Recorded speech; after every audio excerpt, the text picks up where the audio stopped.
गौतम गंभीर और अजीत अगरकर के बीच क्या सब कुछ ठीक नहीं चल रहा है? सवाल दिनेश कार्तिक ने उठाए हैं।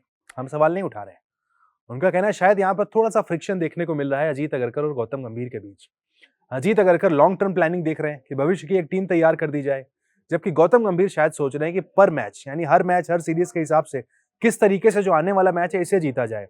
यानी गंभीर प्रेजेंट को देख रहे हैं, जबकि अगरकर एक फ्यूचर टीम तैयार करने की ओर सोच रहे हैं।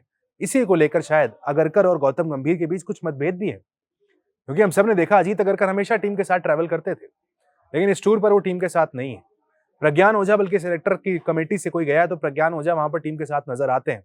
ऐसे में अब अगरकर और गंभीर के बीच एग्जैक्टली चल क्या रहा है, बड़ा सवाल बन गया है कि क्या यहाँ पर हेड कोच जो टीम चाह रहे हैं, अगरकर जो टीम दे रहे हैं, दोनों मैच मिल नहीं रही है वहां पर। क्योंकि अगरकर और गंभीर की जोड़ी तो बड़ी जबरदस्त थी ना भाई। अगरकर का एक्सटेंशन भी हमने देखा मिला तो उसमें गंभीर का बहुत बड़ा हाथ था। और अब इस तरह की खबरें निकलकर सामने आना कि चीफ सेलेक्टर कुछ और सोच रहे हैं, एक अलग टीम बनाने की सोच रहे हैं, हेड कोच कह रहे हैं नहीं भाई इस तरह की टीम हमें चाहिए। दोनों के बीच यहाँ पर क्या हो रहा है? दिनेश कार्तिक ने इस पर क्या कहा है, पहले आपको ये बताते हैं। कार्तिक का कहना है चीफ सेलेक्टर और हेड कोच के बीच थोड़ी अनबन है। मुझे लगता है अगरकर के पास लंबे समय के प्लान है और मौजूदा कोच का कहना है मैं हर मैच जीतना चाहता हूं, इसलिए हमें उलझन देखने को मिल रही है। क्या ये खिलाड़ियों के लिए सही है? बिल्कुल नहीं। मतलब अगर आप भारत से हैं तो सोचिए आपके पास कितनी मजबूत बेंच स्ट्रेंथ है। हर कोई यही सोचता है कि अगर मेरे में कुछ मैच खराब रहे तो कोई मेरी जगह ले सकता है। ऊपर से जब ऐसी चीजें होती हैं तो निश्चित रूप से एक ऐसी स्थिति है जिस पर भारत को ध्यान देने और जल्द से जल्द इसे ठीक करने की जरूरत है। कार्तिक ने आगे कहा है मुझे लगता है कि चीफ सेलेक्टर अगरकर भविष्य पर नजर रखे हुए हैं और वो खिलाड़ियों के ग्रुप को देखना चाहते हैं। वहीं गंभीर शायद सोच रहे होंगे मैं हर सीरीज जीतना चाहता हूं क्योंकि इसमें मेरी साख दांव पर लगी है। यानी एक तरफ कोच है, एक तरफ सेलेक्टर है। सेलेक्टर चाहता है कि भाई एक ऐसी टीम बना दी जाए जो आगे चलकर भी लगातार जीतती रहे, जबकि कोच का कहना है कि भाई हर सीरीज में मेरी स्क्रूटनी हो रही है, एक सीरीज भी हार रहे हैं यहाँ पर तो बाद में देखेंगे, भविष्य का प्लान बाद में करेंगे, पहले जो सामने सीरीज है इसे तो यहाँ पर जीत लें। क्योंकि गौतम गंभीर वो फेस है कि जब भी टीम इंडिया हारेगी गौतम गंभीर का चेहरा सबसे सामने आएगा। अगर कोई उनसे सवाल पूछेगा तो गौतम गंभीर ही सबसे पहले होंगे। हेड ऑफ द फैमिली की जो बात है, आज भारतीय क्रिकेट में सबसे पावरफुल फेस अगर कोई है तो गौतम गंभीर है। इस बात को आप भी जानते हैं, हम सब भी जानते हैं। ऐसे में सवाल उनके ऊपर ही उठते हैं। जबकि अजीत अगरकर का काम टीम सेलेक्ट करके उन्हें दे देना है कि भाई ये टीम अब कैसा परफॉर्म करेगी देखते हैं।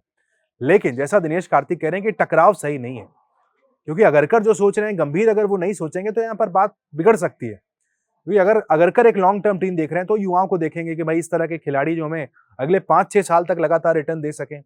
वहीं अगर गौतम गंभीर की बात करें तो देखेंगे भाई इस सीरीज में इन कंडीशंस में ये खिलाड़ी हमें चाहिए, बेशक भविष्य के प्लान में ये हो ना हो। ऐसे में यहाँ पर खिलाड़ियों की क्या गलती है? सवाल यही आएगा कि सेलेक्टर्स और अगर कोच की आपस में नहीं बन रही है, दोनों अलग अलग तरीके से सोच रहे हैं, खिलाड़ियों की क्या गलती है? इसमें नुकसान किसका है? खिलाड़ियों का है।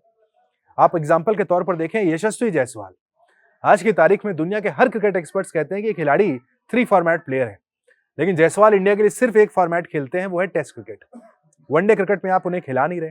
पिछले मैच में शतक लगाया था, जो अपना आखिरी वनडे खेला अफगानिस्तान के सामने, लेकिन उसके 24 घंटे के अंदर जब इंग्लैंड की टीम आई थी आपने उन्हें ड्रॉप कर दिया था। रही बात T20 की, तो वहां ऑलरेडी जगह नहीं है, वहां तो संजू को जगह नहीं मिल पा रही भाई। वैभव सूर्यवंशी कभी खेल रहे हैं, कभी संजू खेल रहे हैं, वहां तो क्लैरिटी नहीं है कि ओपन करेगा कौन अभिषेक के साथ। ऐसे में जायसवाल वहां भी नहीं बैठते।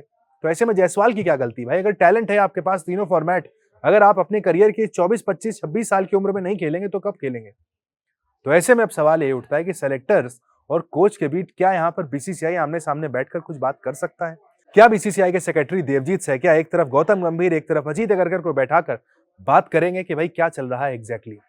रिव्यू मीटिंग की बात ऑलरेडी कही गई कि जब टीम वापस आएगी तो जो T20 में हश्र हुआ है टीम इंडिया का, उसकी एक रिव्यू मीटिंग भी वहां पर जरूर की जाएगी। वहां पर गौतम गंभीर, श्रेयस अय्यर से सवाल तो जरूर पूछे जाएंगे कि एग्जैक्टली क्या हुआ है, क्या समस्या हो गई भाई कि आप इस तरीके से हार गए हैं।